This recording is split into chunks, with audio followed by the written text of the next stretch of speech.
दोस्तों नमस्कार। आज बात करेंगे ग्रामीण बैंकों में 12th बीपीएस यानी कि बाईपार्टाइट सेटलमेंट कब लागू होगा। इस पर थोड़ी सी चर्चा करने का मन हो रहा है।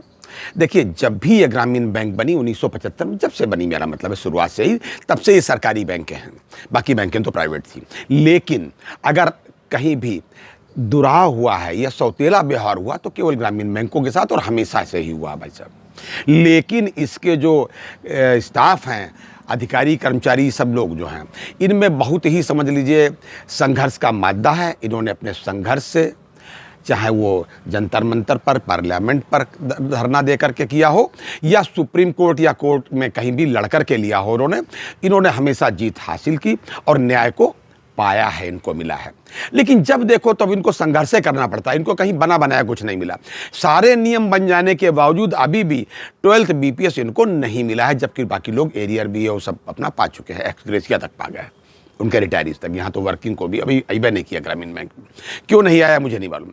इसके लिए समझ लीजिए कि जितनी भी एसोसिएशन आरआरबी की हैं, चाहे वो all India RRB officers federation हो जो एआईबीओसी की एफिलेट है, या बेफी वाली अरेबिया हो, या बीएमएस की जो एसोसिएशन हो, इन सब एसोसिएशन ने समय समय पर कई बार वित्त मंत्री जी को और डीएफएस को लिखा है ये हो जाने के बाद कि भाई साहब इसमें क्यों नहीं लागू किया गया। क्योंकि कंप्रेहेंसिव ऑर्डर उन्होंने दिया नहीं, उन्होंने दिया केवल कमर्शियल बैंक को और एसबीआई के लिए, तो वहाँ लागू हुआ।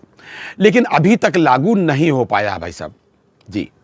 सब ने लिखा है समझ लीजिए कि जितने भी एसोसिएशंस हैं, क्योंकि सब लोग मिलकर के संघर्ष करते थे पहले भी।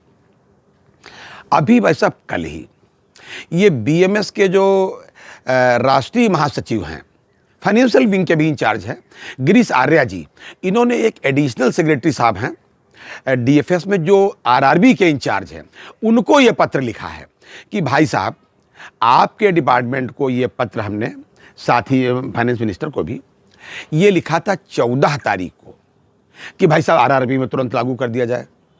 और 15 तारीख को वहाँ से एक्नॉलेजमेंट भी शाम को आ गया इनके पास में कि हाँ साहब ये हमको मिल गया, हम इस पर कार्रवाई कर रहे हैं। लेकिन अभी तक कोई कार्रवाई इस पर नहीं हुई। ज़रा बता दीजिए काहे को नहीं हुई, और जल्दी कर दीजिए भाई। इस पर काफ़ी समस्याएं हैं, लोगों को असुविधा हो रही है, आरआरबी वालों में थोड़ा क्षोभ हो रहा है। ये पत्र इन्होंने कल लिखा है।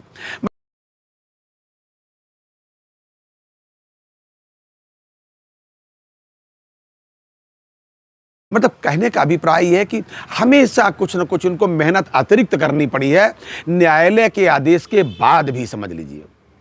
और जहां तक जो है रिटायरीज का मामला है आरआरबी के, उसमें तो आरआरबी वालों को धन्यवाद देना चाहिए, नित्य प्रति पूजा करनी चाहिए।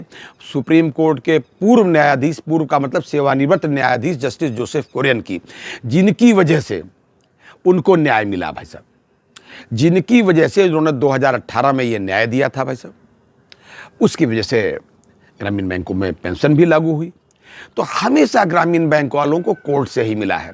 मतलब हर बार कोर्ट जो आदेश कर चुकी है उसके बारे में भी ठीक है। आरआरबी एक्ट में जो लिखा है सेक्शन 17, वो सारी बातें को ध्यान में रखते हुए ही सुप्रीम कोर्ट और अन्य कोर्ट ने आरआरबी वालों के पक्ष में निर्णय दिया है। जब एक बार निर्णय हो गया, कोई चीज़ आपको करना ही करना है, तो लेट करने का क्या है मतलब।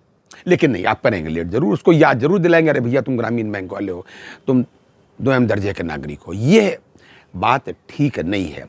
तमाम पैरवी के बाद जब डीएफएस के किसी स्टाफ को या किसी अधिकारी को नमस्ते वस्ते करके उनसे फ़ोन पे बात की जाती है तो बता देते हैं हाँ हम इसको देख रहे हैं, हमारे पास आ गया है।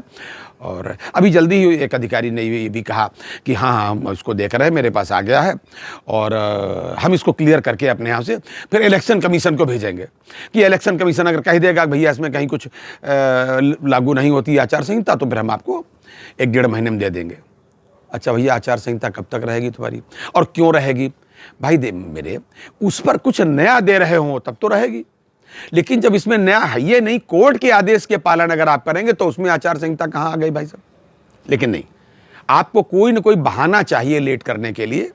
मैं तो यही कहूँगा भाई कि न्यायालय के आदेश को जो न माने उसके बारे में हम लोग क्या कह सकते हैं? यही कह सकते हैं कि उसको फिर न्यायालय ही देखे।